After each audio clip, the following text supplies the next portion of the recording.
All right, back here with Matt Patricia and Mike Reese. When you talk about the Patriots, you know, the first guy you think of course, is Tom Brady, but then Matthew Slater, Patriot true and true. I mean, Hall of Fame level player. I mean, unbelievable leader for this team, inspiration through the years, the way he plays, the way he led. I just love Matt Slater. I mean, we won a lot of championships because of him, but great player. All right, so he's not coming back. Are you surprised at that?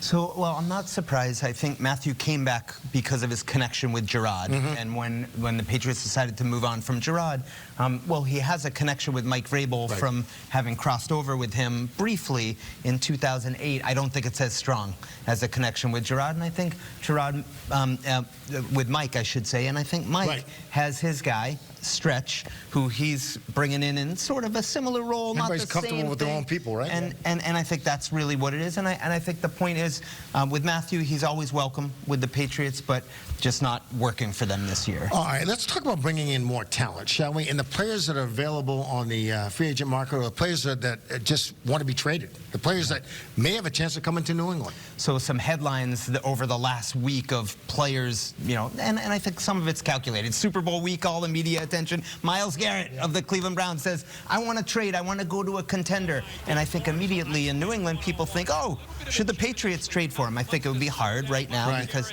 they're not a contender and it would cost a lot, and he might not agree to even come because he might want another contract. So there's a lot, right, Matt? I mean, you've run a team that goes into something like that. What about Myles Garrett? Yeah, great player. This guy is just a game changer. I think, you know, as soon as he steps on the field, you are planning for him on Tuesday, trying to figure out how to handle him. Look, you know, there's a lot of players are going to want to play for Mike Vrabel. Mike Vrabel is a great coach. He's, you know, a Super Bowl champion player. He's done it before. I think he holds people to a high standard. I think he's going to have a great culture in the building. So if I'm Myles Garrett, I know he's going to, you know, we got a quarterback. Right. So I'm looking at that saying, you know, hey, that's a place I'd like to go. You know, I want to go play for Mike Vrabel. Like, that guy's, you know, he's a winner. Myles Garrett is one. Next, Cooper Kupp would be another. Now, he announced on Instagram that the Rams are planning on, you know, trading him immediately. Some financial considerations here with him. He's due quite a bit of money, I think $20 million, and he's a little bit older. Plays half his games indoors, so I think if you're the Patriots, you're thinking to yourself, we have, you know, they have money, right? But they want the age, the injury history recently, and I mean, I can make a case to go get him, but I'm of the belief, and I'm curious what Matt thinks, younger develop more than the older, where they are right now in terms of their team. I will say this, Cooper Kupp will open up a field. He definitely does. And, you know, again, another guy's going to draw a lot of attention, and he's a very quarterback-friendly player. You know, when you have a young quarterback, get a veteran receiver in there that's going to be able to be in the right place at the right time, the timing and the rhythm of the offense, especially with Josh and, you know, the things that we know that he likes to do.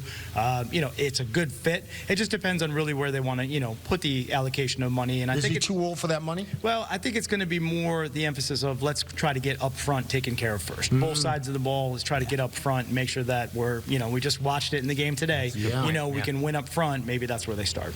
Your third guy? Deebo Samuel of the 49ers, who they report today that they're allowing him to seek a trade. And I do go back to when he came out in the draft in 2019, and the Patriots had a chance to draft him, ended up with a different player. And now maybe you have a chance to trade for him. I'm sort of the same mindset. I mean, great player, run after catch, dynamic. But again, Steve, I don't know. Maybe I just want to go with the young guys or see what they can develop, or really devote the resources up front. But another guy to talk about. I'd like to get a crafty veteran. Yeah, tough player too, right? I mean, just a big, you know, hard-nosed football player that you got to deal with. I could see that as being a good guy to bring in, and something that really allows the quarterback to, hey, just get the ball out of your hands now, get it to him out in open space, and let him create. Quarterback-friendly players like that, those are nice to have. Nice to have, indeed. I still can't get over that Super Bowl game. I still can't get over how lopsided the score was. You know, back in the day, there used to be some lopsided Super Bowls, but you know what? All right. We're coming to you live from Bossy. We will be right back with more Sports Final right after this.